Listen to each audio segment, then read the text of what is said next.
Muy buenos días, queridos amigos del Club de Lectura. Estamos aquí un viernes más con ustedes y listos ya y dispuestos para que juntos sigamos leyendo este libro en frente a sus gigantes de Max Lucado. Y sabe una cosa, el próximo viernes estaremos terminando este libro y ese día también estaremos escogiendo el siguiente libro que continuaremos leyendo en este Club de Lectura. Así que no se lo pierda. Y pues vamos a recordarles a ustedes que estamos transmitiendo a través de servicios de consejería en Facebook y en YouTube. Y aquí ya tengo a 2 personas en servicios de consejería en Facebook y está aquí nuestra amiga Claudia Marroquín de Franco, dice buenos días, Club de Lectura. Oh, permítanme, estoy me metí a otro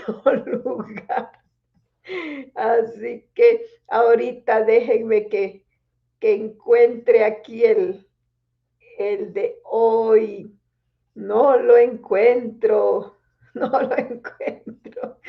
Pero como ustedes verán, así sucede con la tecnología y pues aquí lo tendrán que buscar y me facilitarán entonces cuando ya estemos, ya lo tenga yo aquí en la pantalla, porque yo no lo encontré, yo estaba leyendo el de la semana, hace 2 semanas. Vean, esto de lo que es Facebook y YouTube, todas las redes sociales son bien tricky, como dicen por ahí, porque si uno no le atina o si uno hace algo distinto, pues le aparece otra cosa, ¿verdad? Y pues nosotros estamos tratando de hacer uso de la tecnología, tratando de hacer uso de las redes sociales, de redimir las redes sociales para sacar algo bueno, para que aprovechemos el tiempo, para que podamos sacar algo bueno de esto que muchas veces se ha convertido en problema, especialmente para parejas, ¿verdad? Para los que no saben, pues mi nombre es Vionet Ramírez y yo soy consejera clínica profesional con licencia aquí en el estado de Colorado. Y en mi práctica privada, tanto como individual como de pareja, pero también trabajando para organizaciones en donde se ofrecen servicios intensivos de consejería, servicios intensivos de terapia. ¿Qué es eso? Porque me lo han preguntado por allí. Personas de otros países, personas de otros lugares, apartan 1 o 2 semanas y se dejan venir a Colorado, rentan un hotel o una de las organizaciones con las que trabajo tiene su propia casa de retiro y allí le ofrecen el alojamiento y alimentación y todo a la persona o a la pareja que viene. Y nosotros, el equipo de consejeros, pues se nos asigna el caso y vamos a la casa cuando es en la casa. Y si no, pues ellos están en un hotel y llegan al lugar donde damos nosotros la terapia. Pero en toda esa práctica que yo realizo, me he dado cuenta de cómo las redes sociales causan problema en las parejas. No se imaginan cuántas parejas he visto que han llegado por problemas a través de las redes sociales, que por ahí me encontré a un fulanito que fue mi novio hace muchos años o fue mi novia hace mucho tiempo y empiezan de nuevo y se les olvida que ya están casados, se les olvida que tienen hijos, se les olvida que ya son viejos o viejas. ¿Y qué es lo que sucede? Y están como adolescentes otra vez ahí flirteando con estas personas. Y para eso ha servido las redes, para muchos, para ocasionar problemas. Y de verdad, hay personas que la comunicación en la pareja se ha, miren, distanciado. ¿Por qué? Porque cada uno, están en la mesa comiendo y cada uno está en su teléfono. Cada uno está haciendo algo en su teléfono. Entonces, y tiene que ver con las redes sociales. Así que lo que queremos es redimir realmente lo que son las redes sociales. Y ustedes y yo, pues el día viernes nos reunimos aquí y redimimos un poco, ¿verdad? Lo que es las redes sociales. Así que aquí estamos entonces y vamos a comenzar con la lectura del libro. No sé si a dónde me voy. Solo está YouTube ahorita. Ok. Y Oasis. Ok, me están diciendo aquí que por alguna razón se está transmitiendo solo en YouTube, así que si usted ha estado y para las mujeres en el grupo femenil Oasis, eso es lo que me están diciendo aquí. Entonces vamos a irnos a...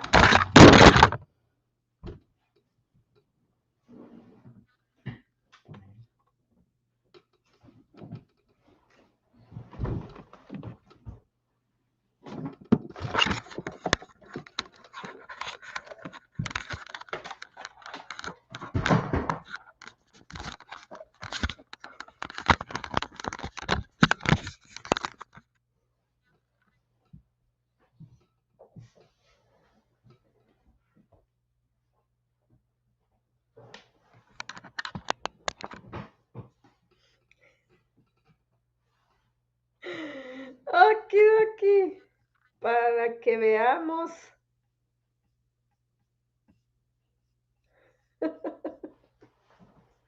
lo que sucede aquí. Y déjenme, vamos a...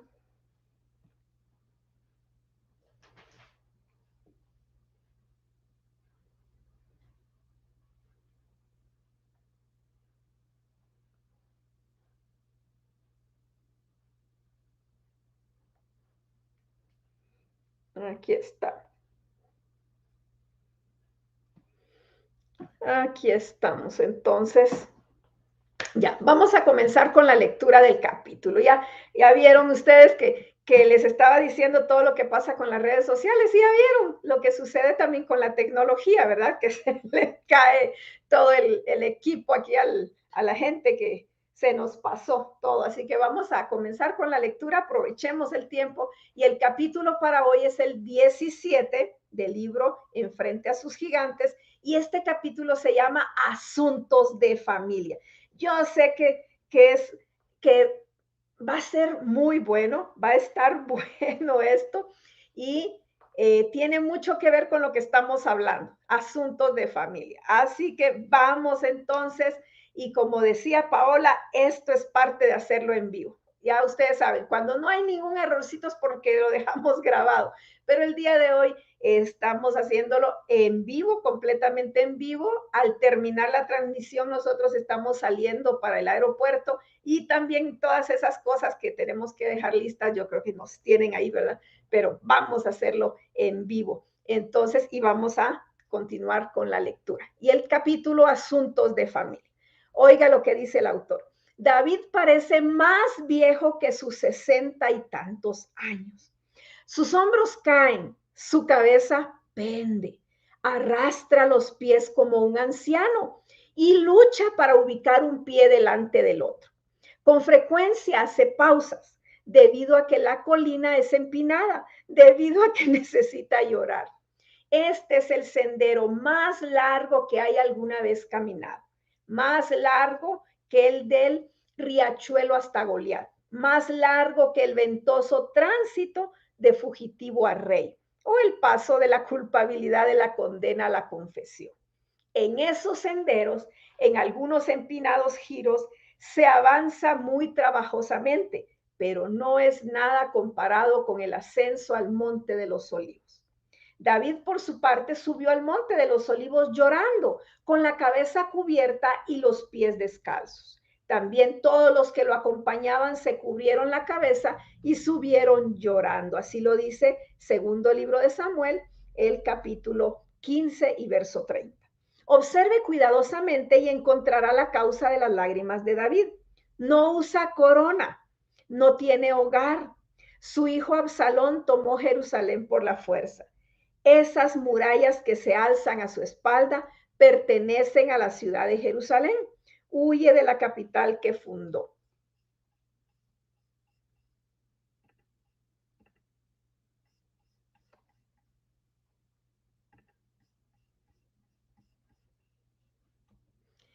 ¿Quién no lloraría en un momento como ese? Sin trono, sin hogar, con Jerusalén detrás y el desierto delante. ¿Qué ha ocurrido? ¿Perdió una guerra? ¿Estaba devastado Israel a causa de enfermedades? La hambruna privó de comida a sus amados y agotó sus fuerzas. ¿Cómo un rey termina viejo y solitario en un sendero ascendente? Veamos si David nos cuenta. Fíjese cómo responde a dos preguntas simples. David, ¿cómo están tus hijos? Y óigase bien, esta pregunta nos la podrían hacer a cada uno de nosotros. Nos podrían preguntar, a ver, ¿cómo están tus hijos? Primera pregunta, vamos a ver qué contesta. Hace una mueca de dolor cuando lo escucha. 14 años han pasado desde que David sedujo a Betsabé. 13 desde que Natán le dijo, por eso la espada jamás se apartará de tu familia. La profecía de Natán probó una verdad dolorosa. Uno de los hijos de David, Amnón, se sintió atraído por su media hermana Tamar, una de las hijas de David, de otro matrimonio. Amnón la deseó, tramó el hecho y la violó. Y luego de la violación se deshizo de la mujer como una muñeca usada. Tamar comprensiblemente quedó desconsolada, derramó ceniza sobre su cabeza y desgarró las ropas de colores que las hijas vírgenes del rey usaban. Desolada, Tamar se quedó a vivir en casa de su hermano Absalón. El siguiente versículo nos señala la respuesta de David. El rey David, al enterarse de todo lo que había pasado, se enfureció. ¿Es eso? ¿Es eso todo? ¿Queremos un versículo más extenso? ¿Queremos unos verbos más? Oiga, confrontar sería, castigar estaría bien, desterrar aún mejor. Esperábamos leer, David estaba muy enojado y confrontó a Amnón, o castigó a Amnón, o desterró a Amnón.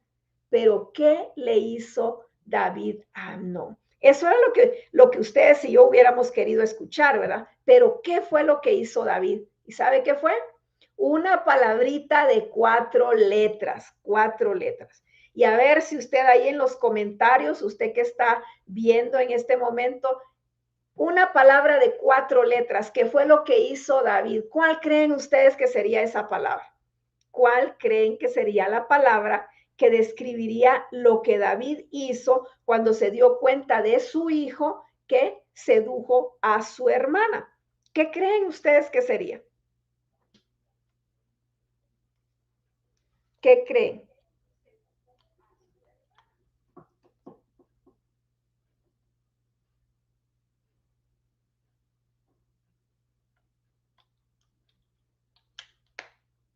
Nada, exacto. Una palabra de 4 letras es nada. No hay sermón ni castigo, ni encarcelamiento, ni regaño severo. David no le hizo nada a Amnón. Y aún peor, no hizo nada por Tamar, su hija. Ella necesitaba su protección, su afirmación y aprobación. Necesitaba un papá y lo que obtuvo fue silencio. Entonces Absalón, su hermano, llenó ese vacío, protegió a su hermana y ¿sabe qué? Conspiró contra Amnón, lo emborrachó y lo mató. Incesto, engaño, una hija violada, un hijo muerto, otro con sangre en sus manos, un palacio conmocionado. Nuevamente ya era tiempo de que David intensificara sus esfuerzos, de que desplegara su coraje como cuando mató a Goliat, de hombre misericordioso que perdonó a Saúl, que lideró en el arroyo de Besor. La familia de David necesitaba ver lo mejor de él, pero no vio nada de eso. David no intervino ni respondió, lloró en la soledad. ¿Qué les parece hasta aquí? Estos son los asuntos de familia de los que nos está hablando el autor. Absalón interpretó el silencio como ira y huyó a esconderse en la casa de su abuelo. David no hace ningún intento por ver a su hijo. Durante 3 años vivieron en ciudades, oiga esto, vivieron en ciudades separadas. Absalón retornó a Jerusalén, pero David todavía no quiere verlo. Absalón se casó y tuvo 2 hijos. Absalón vivió en Jerusalén durante 2 años sin presentarse ante el rey. Este rechazo pudo no haber sido fácil. Jerusalén era una ciudad pequeña. Evitar a Absalón demandaba un esfuerzo diario de confabulación y espionaje, pero David lo logró. Aunque lo más apropiado es decir que abandonó a todos sus hijos, un pasaje posterior en su vida expone su filosofía como padre. Uno de sus hijos, Adonías, organizó un golpe. Reunió carros y jinetes y personal del cuerpo de guardia para tomar el trono. ¿Lo objetó? ¿Lo objetó David? O sea, ¿lo contradijo? ¿Está bromeando?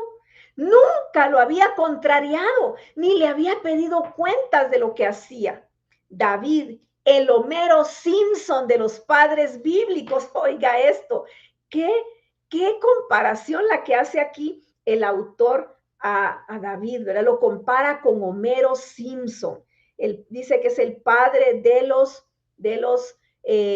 padres bíblicos. Interesante, es la imagen de la pasividad.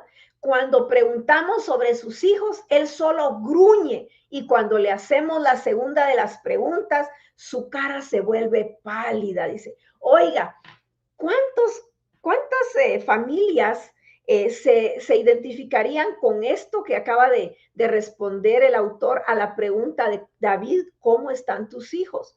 ¿Cuántos padres no actúan de esa manera y son como el Homero Simpson, que solo se enojan porque ven lo que hacen los hijos, pero no les dicen nada, son pasivos? Eso es lo que nos está diciendo aquí el autor. Es la imagen de la pasividad en cuanto a la crianza de sus hijos. Vean, y esto es de David, el rey David, el que ustedes y yo hemos venido leyendo sobre todas las cosas grandes que había hecho.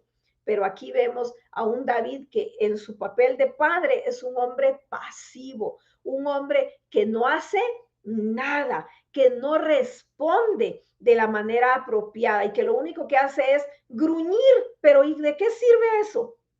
No sirve de nada. Y este es otro problema que en las relaciones de pareja se da mucho. La mamá que quiere que el papá haga algo y el papá, no, ahí está bien, no, déjalo, y esto. Y de ahí se salen del control estas situaciones y vemos entonces nosotros ahí a una familia que tiene muchos problemas, un papá pasivo y una mamá que se vuelve controladora, que se vuelve enojona y que los hijos terminan no queriéndola más bien.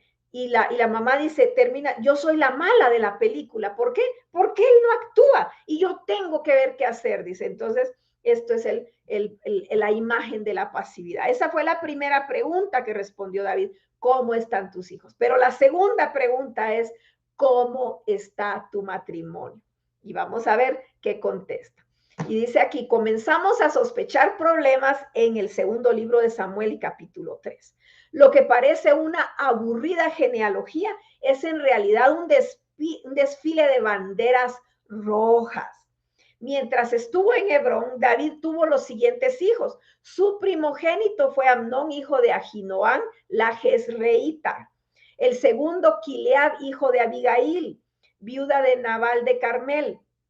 El tercero, Absalón, hijo de Macá, la hija del rey Talmai de Gesur. El cuarto, Adonías, hijo de Hagit. El quinto, Cefatías, hijo de Abital. El sexto, Itreán, hijo de Eglá, que era otra esposa de David. Estos son los hijos que le nacieron a David mientras estuvo en Hebrón. Oiga, mientras todas estas mujeres, ¿verdad? Un hijo con cada mujer, o sea, un hijo con mamá diferente, ¿verdad? Eso es lo que estamos viendo aquí en David. Dice, cuento 6 esposas. Agréguele a esta lista a Mical, su primera mujer, y Betsabé, la más famosa. Entonces David tuvo 8 esposas, demasiadas para darle a cada una un día en la semana. La situación se empeora cuando descubrimos un pasaje enterrado en la Biblia familiar de David. Luego de hacer una lista de los nombres de sus hijos, el genealogista agrega, todos estos fueron hijos de David, sin contar los hijos que tuvo con sus concubinas. Óigase bien, las concubinas. David es padre de otros niños de otras madres y no conocemos siquiera cuántas. Nuestro lado cínico se pregunta si David lo sabía. ¿Qué pensaba? ¿No había leído las instrucciones de Dios? Por eso el hombre deja a su padre y a su madre y se une a su mujer. Un hombre, una mujer, un casamiento, una simple suma. David optó por trigonometría avanzada. David hizo mucho bien. Unificó las 12 tribus en una nación. Dirigió conquistas militares. Fundó una ciudad capital y elevó a Dios como el Señor de la gente. Llevó el arca a Jerusalén y pavimentó el camino hacia el templo. Escribió poesía que nosotros aún leemos y salmos que aún cantamos, pero cuando se llega a su familia lo estropea todo.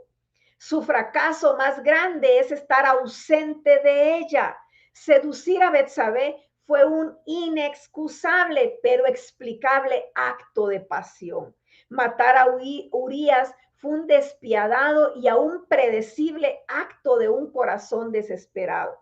Pero un padre pasivo y mujeriego reincidente, esos no fueron pecados de un lento atardecer ni de alienadas reacciones en defensa propia. Arruinar a su familia a lo largo de la vida le costó muchísimo a David. Qué interesante, ¿verdad? Muy interesante lo que aquí nos está diciendo el autor en cuanto a la familia de David.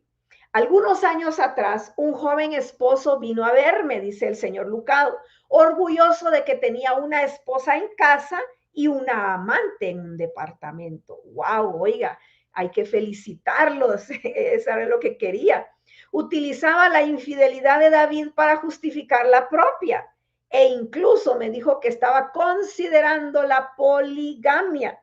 Después de todo, David era polígamo. Interesante, ¿verdad?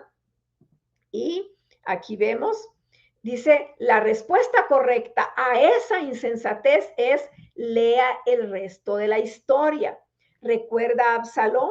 David finalmente fue hacia él, pero era demasiado tarde. Las semillas del rencor habían extendido raíces profundas.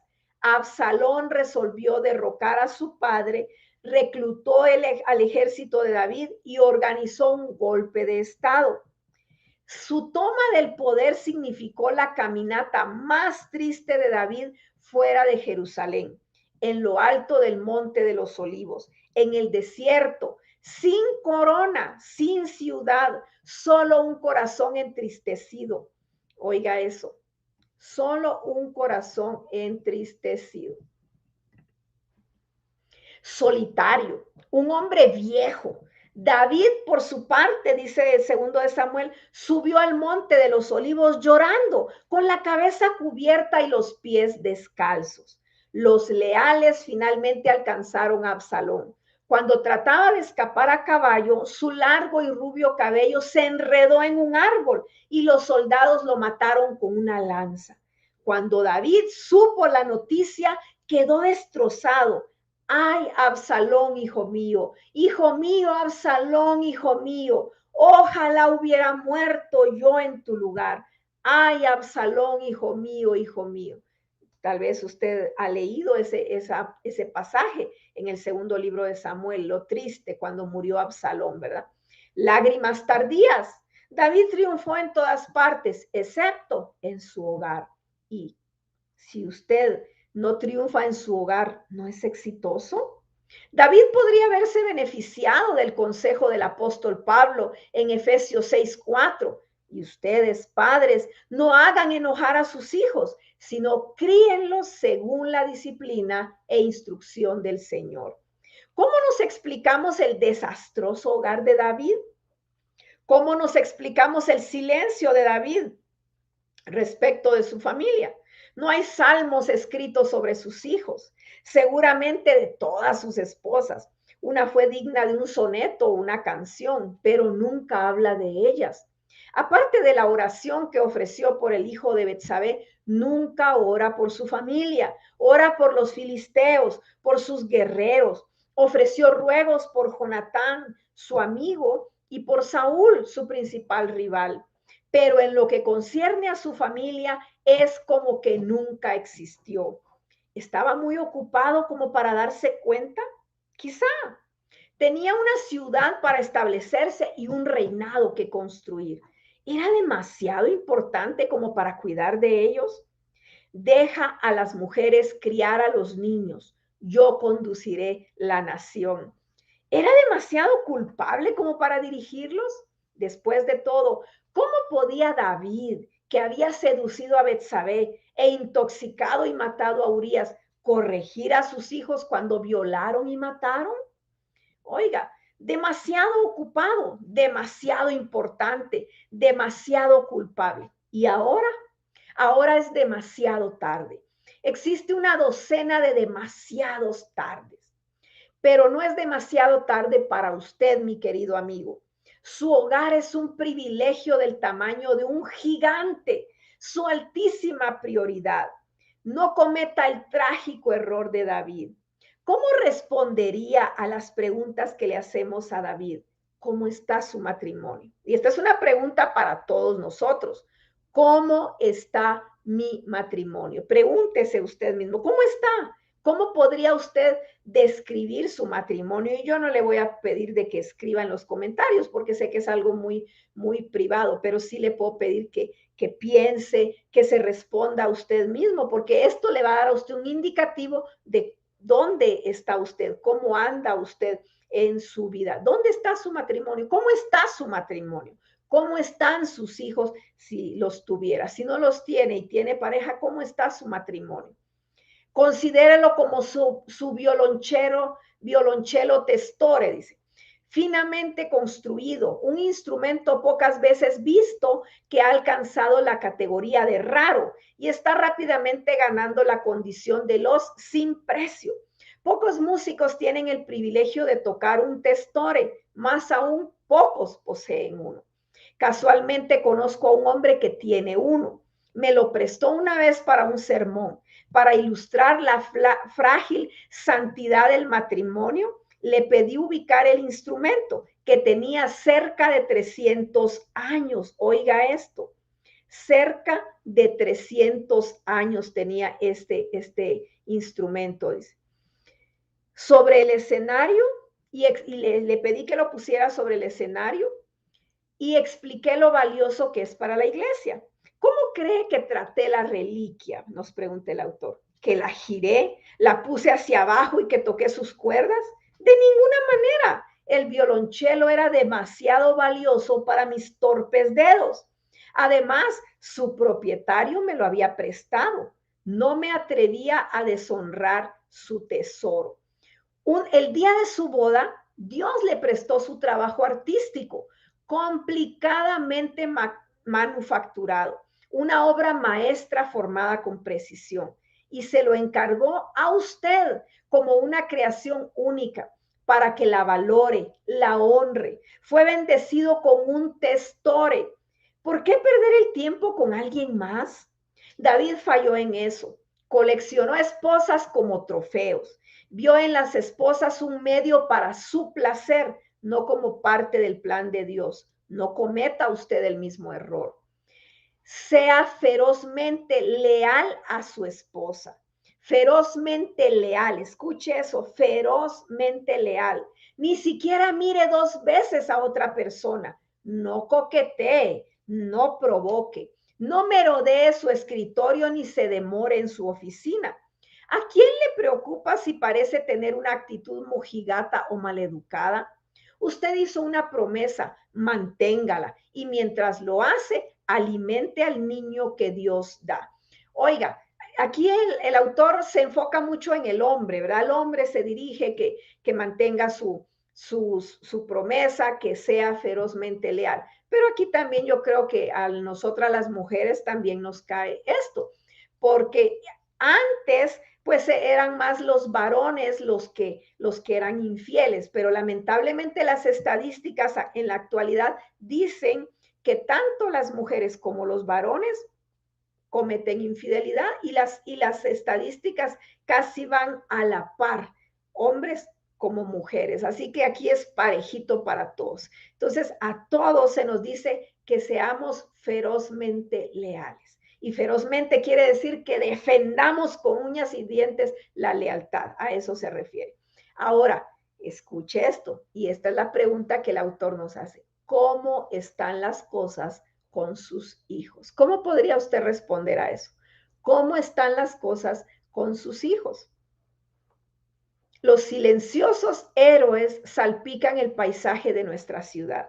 No llevan puestas medallas ni besan trofeos, sino que muestran las regurgitaciones y besan las lastimaduras. Ellos no escriben los titulares, pero cosen la línea de los dobladillos, chequean los resúmenes de las noticias y se postulan para trabajos complementarios. No encontrará sus nombres en la lista de los Nobel, pero sí en la sala de clase, en la lista de viajes compartidos y en la lista de la maestra de la Biblia. Son padres por sangre y por el acto de serlo, apellido y calendario, héroes. Los programas de noticias no los llaman, pero está bien, porque sus hijos sí. Las llaman mamá, los llaman papá. Y esas mamás y papás, más valiosos que todos los ejecutivos y legisladores del oeste de Mississippi, mantienen en silencio al mundo unido. Esté entre ellos. Léales libros a sus hijos. Oiga lo que está diciendo aquí el autor. Nos está dando aquí varias sugerencias. Y dice que lean libros a sus hijos. Juegue a la pelota mientras pueda o ellos quieran. Propóngase mirar cada partido que jueguen. Lea cada historia que escriban. Escuche cada recital del que formen parte. Los niños deletrean amor con 6 letras. A ver si usted adivina cuáles son esas 6 letras. Y esas 6 letras son las letras T, I, E-M-P-O. Juntando las 6 letras, dice tiempo. No solo calidad de tiempo, sino tiempo sostenido, tiempo inactivo, cualquier tipo de tiempo, todo el tiempo. Sus hijos no son su hobby, son su motivo. Su esposa no es su trofeo, sino su tesoro. No pague el precio que David pagó. Oiga, la diferencia entre un trofeo y un tesoro, ¿cuál es? El trofeo, usted lo tiene solo para mostrarlo.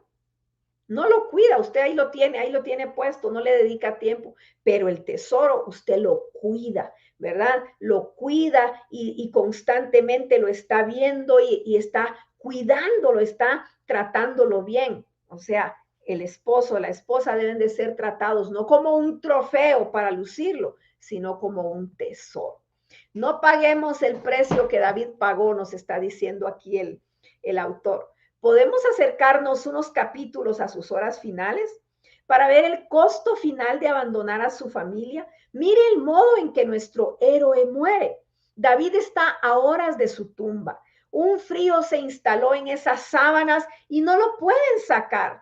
Los sirvientes deciden que necesita una persona que le proporcione calor. Oiga, alguien que lo sostenga fuertemente mientras él toma su último aliento.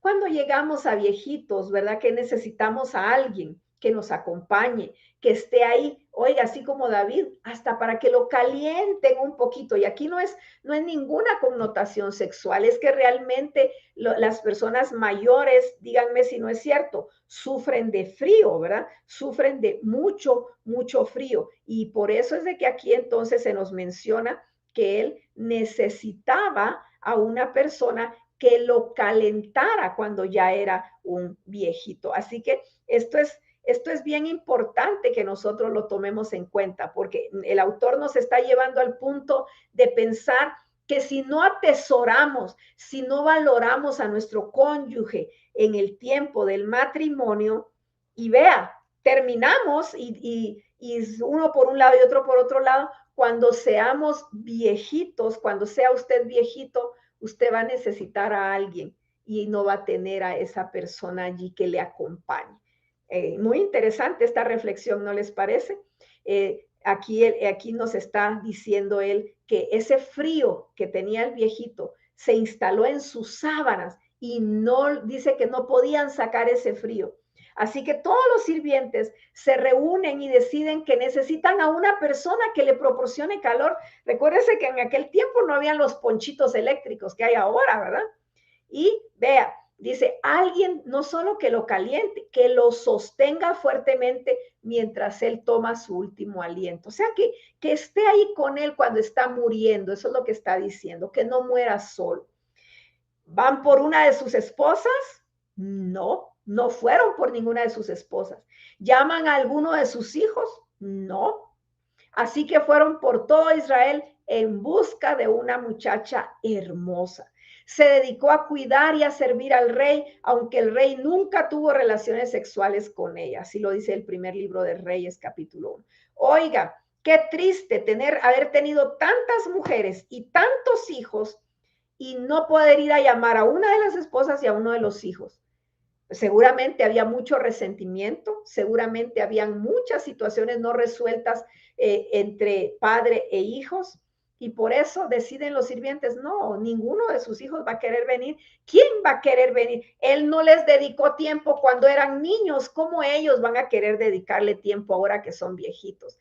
Qué triste, ¿no les parece? Qué triste. Por eso siempre cuando escuche usted de ancianitos que están por ahí que dicen, ay, pobrecito, mire él solito y el montón de hijos y ninguno se hace cargo de él, piense por qué fue. Piense, no critique a los hijos, porque a lo mejor él no fue un buen padre, a lo mejor él los dañó y por eso ahora de viejito, él ni se anima siquiera a llamar a alguno de sus hijos para que lo acompañe, porque lo que siembras, eso cosechas. Y esto es interesante para todos nosotros, para que veamos qué estamos haciendo como padres con nuestros hijos. Estamos dedicándole ese tiempo, estamos siendo equitativos con ellos, no injustos, porque se puede llenar el corazón de nuestros hijos de resentimiento y cuando seamos viejitos tendremos la cara para llamarlos, para decirles, vengan, acompáñenme. Qué tremendo reto el que estamos viendo en esta mañana. Dice el autor, sospecho que David hubiera canjeado todas sus conquistadas coronas por los cariñosos brazos de una esposa. ¡Wow! Pero fue demasiado tarde. Murió con los cuidados de una extraña porque se condujo con extraños fuera de su familia. Invertimos tiempo, dinero y esfuerzo en gente extraña fuera de nuestra familia. Queremos quedar bien con los de afuera y a la larga, ¿qué sucede? Los de afuera no están con nosotros cuando más lo necesitamos. Quien está ahí es la familia, ¿verdad? Pero cuando no les dedicamos ese tiempo que ellos necesitan, vean lo que sucede. Pero no es demasiado tarde para usted, nos dice el autor. Haga de su esposa o esposo el objeto de su más alta devoción. Haga de su esposo o de su esposa el receptor de su más profunda pasión.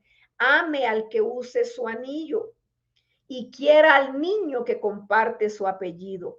Triunfe primero en su hogar. Eso es lo que nos está diciendo aquí el autor. Qué tremendo esto de las familias, ¿verdad? Estos asuntos de familia. Creo que ha sido un gran reto para todos nosotros.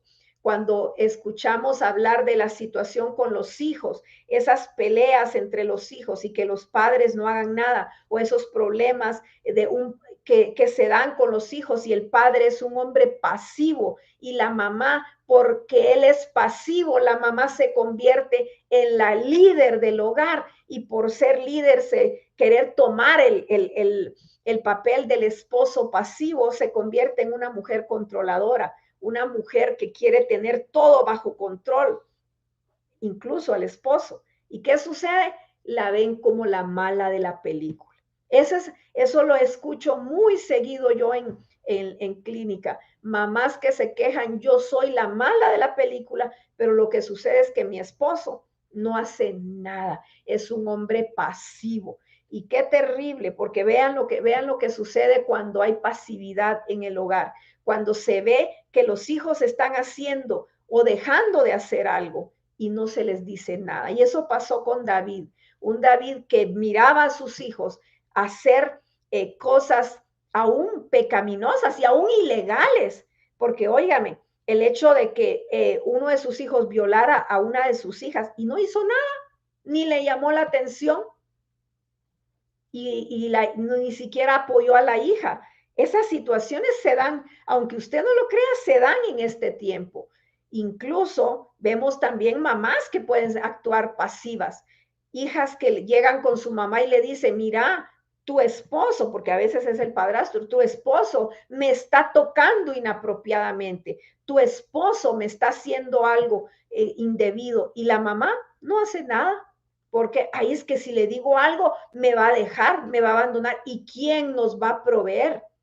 O a veces es el mismo papá o los hermanos abusando de su hermana. Miren cuántos casos he escuchado yo de hermanas que han sido abusadas por sus propios hermanos y sus papás lo sabían y no hicieron nada. ¿Por qué? Porque ellos sabían de que si intervenían a este hijo o a estos hijos, los tendrían que procesar legalmente.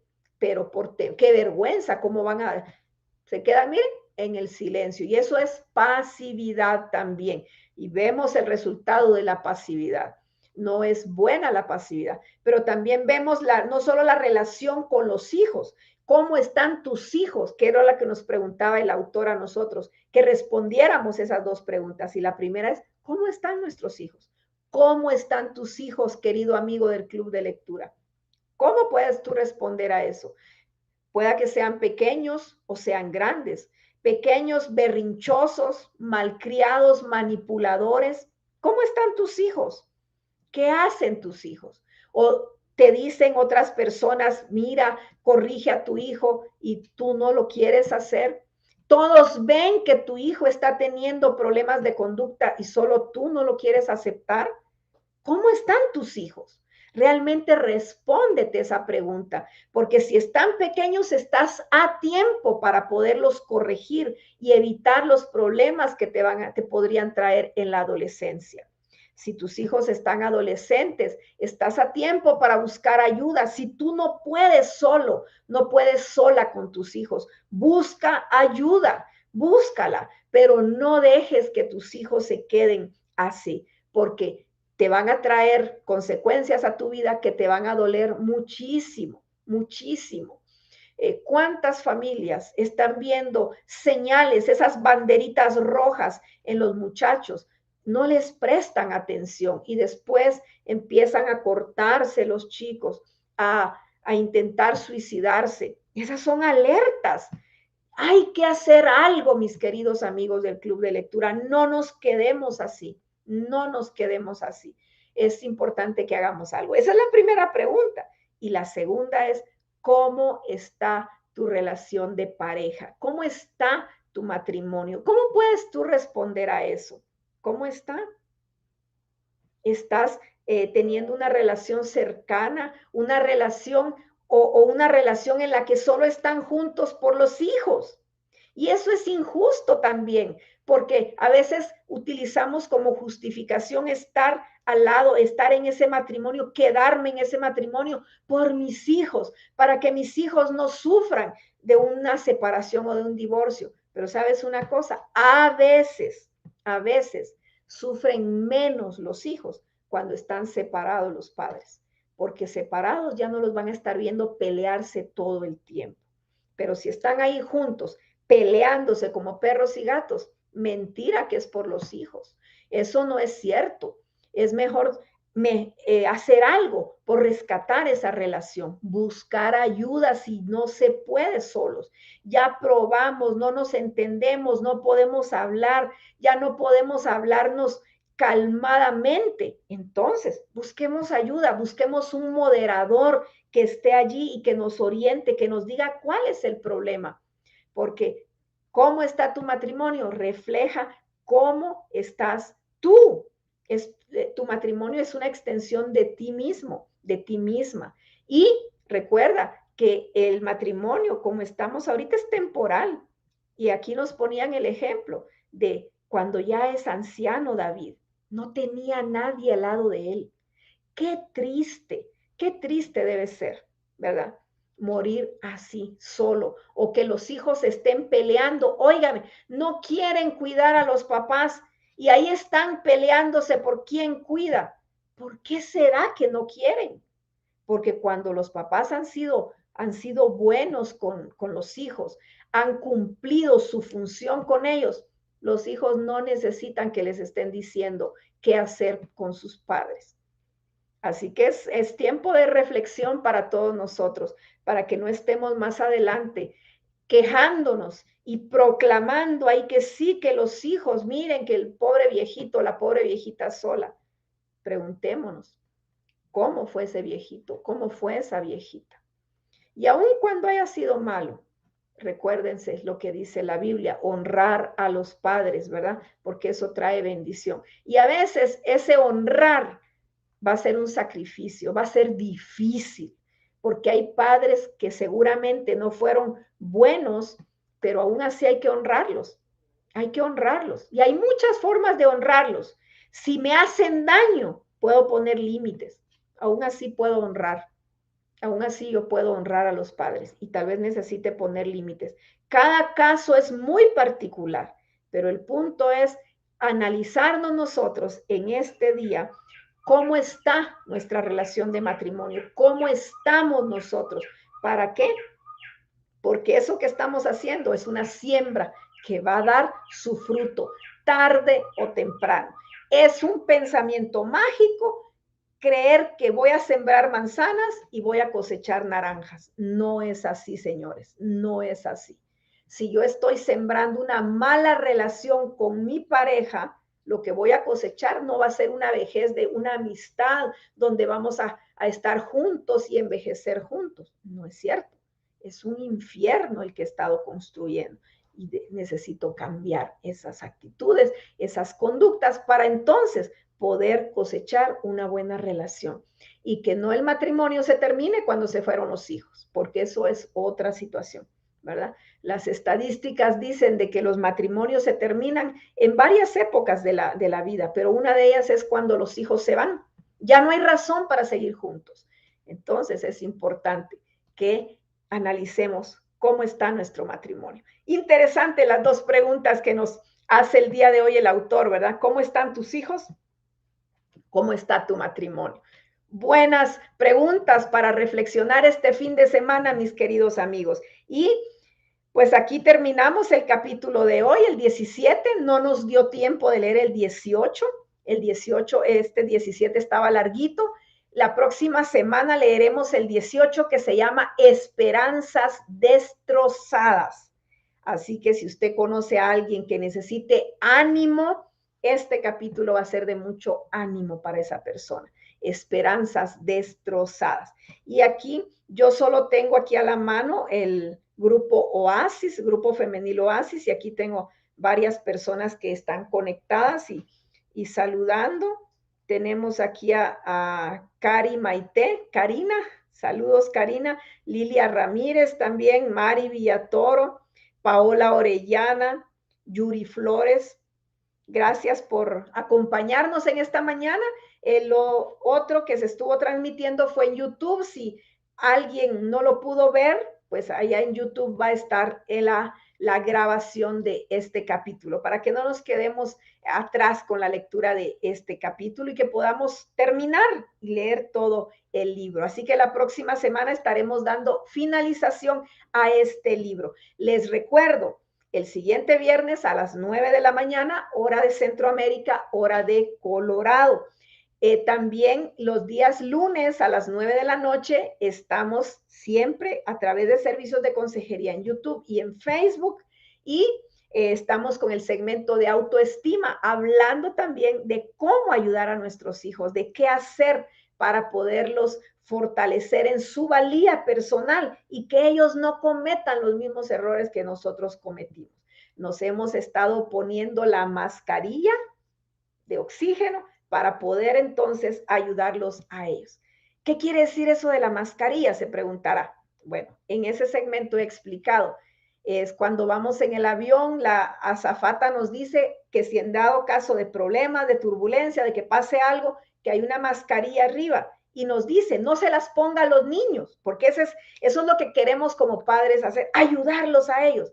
Pero nos dicen, no, póngasela primero usted, acomódesela y cuando usted ya, entonces usted va a poderlos ayudar a ellos, porque si usted se las pone primero a ellos, no va a poder, usted se va a ahogar y ellos no van a tener la forma de cómo salir en esa situación. Pero si usted se la pone primero, usted es el adulto, después usted se las puede colocar a ellos y entonces usted les puede ayudar. Y eso es lo que estamos haciendo en el segmento de autoestima. Estamos creciendo nosotros como adultos, como padres, para poder ayudar a nuestros pequeños. Así que por ahí los espero también y solo recordarles, ya empezaron las clases en el seminario de Denver, en la iniciativa hispana del seminario de Denver. La semana pasada, el sábado, iniciaron con la clase de cómo leer la Biblia. Ya iniciaron y ya se vienen otras clases. Sé que pronto va a empezar una clase que me llamó la atención, que se llama Los Santos. Déjenme ver, aquí tengo yo porque me gustó y copié la fotita. Se llama Los Santos Evangélicos. Oiga eso, pero lo dice con comillas, como una ironía, los santos evangélicos. Y es una introducción a la ética y sus implicaciones para el estilo de vida de los evangélicos. ¡Wow! Y esa se va a dar los días miércoles del mes de octubre, así que todavía está a tiempo usted si quiere participar de esa clase. También el día lunes iniciaremos con una clase, ya ese cupo está cerrado, allá no hay inscripción, pero para que usted sepa todo lo que está sucediendo allí, es una clase sobre cómo sanar las heridas del corazón, cómo aprender a identificar cuando alguien ha sufrido trauma y qué hacer para ayudar a esas personas. Responde también a cómo ayudar a alguien que está en un proceso de duelo, a cómo perdonar a otros, a responder preguntas como si Dios es tan bueno, ¿cómo es que sufrimos? Y así, varias cosas. Ese programa, como les dije, ya no hay cupo, ya está cerrado y empieza este lunes. Y así, el siguiente sábado hay otras clases, pero yo les quería compartir esta que me llamó la atención de los santos evangélicos. Así que los animo a que vayan a esa clase también, porque habla de la ética. Y ahí vamos a responder a preguntas también de ¿por qué hacemos lo que hacemos? Ética convencional también si me conviene, ¿verdad? Y como si vivo de acuerdo a valores y todo, va a estar muy buena, así que yo los animo a que vayan. Y los dejo, nosotros salimos en un ratito para el aeropuerto y vamos a estar hablando allá, nos invitaron a platicar sobre salud mental, los efectos de la pandemia en la salud mental, así que por allí estaremos y si nos lo permiten transmitir, pues ahí estaremos compartiendo, pero veremos qué pasa. Así que tengan un feliz fin de semana. Nos encontramos el próximo viernes a la misma hora y siempre a través de servicios de consejería. Que tengan muy bonito fin de semana y recuerdes el reto de las 13. Crezca, comente y comparta. Hasta la próxima.